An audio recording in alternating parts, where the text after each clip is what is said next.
that was a slugfest decided by a squeeze bunt. Yeah. Go figure.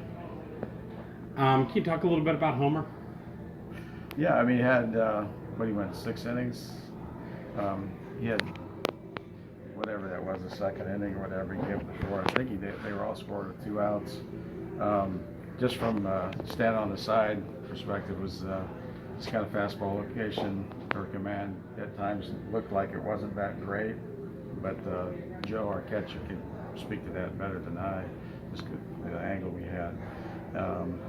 And then he had, he gave up, I think, 2 in the 5th or 6th, but he pitched well, he pitched bad, he pitched really good, then he gave up a couple. So,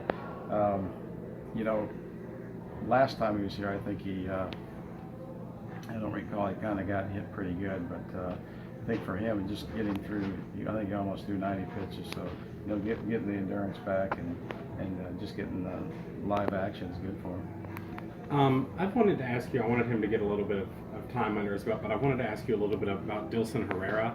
He was pretty well regarded a few years ago when the Reds picked him up, and the shoulder injury knocked him out for a few years. But he's playing really well now. At what point does he kind of work himself back onto the radar? Well, I think he's on the radar. I mean, you're in AAA and you're,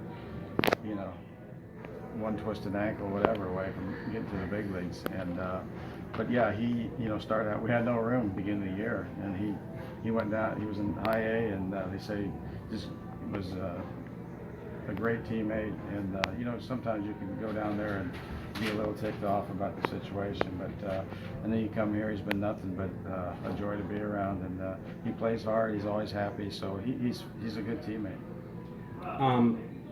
The Senzel injury, that's pretty cut and dry. I don't have any questions about that. But you all have a roster spot now, and it's kind of promotion time. Is there any word, somebody's coming along?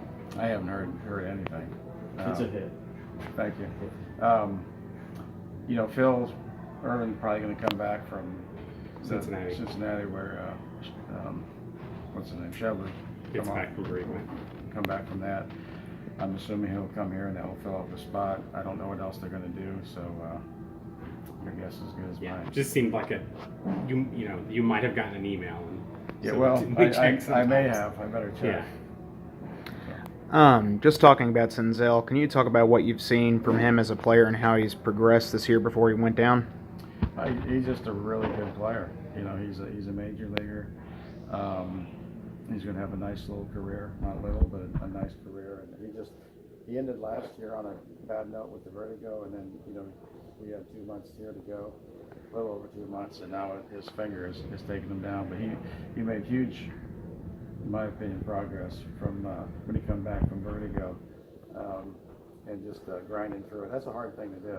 I mean, he had some time off, and I think it's always in the back of his head that may pop up. But I think hopefully he's got that under control. There's no reason, I don't think, right, to expect any long-term consequences with the ligament. I wouldn't think so. I mean, someone who is not a professional athlete, they would probably just, split it and let it heal by itself. But since there's bone and ligament, he's going to have to use that thing for another 15 years. So it's important to get it right. Okay. All right. Good.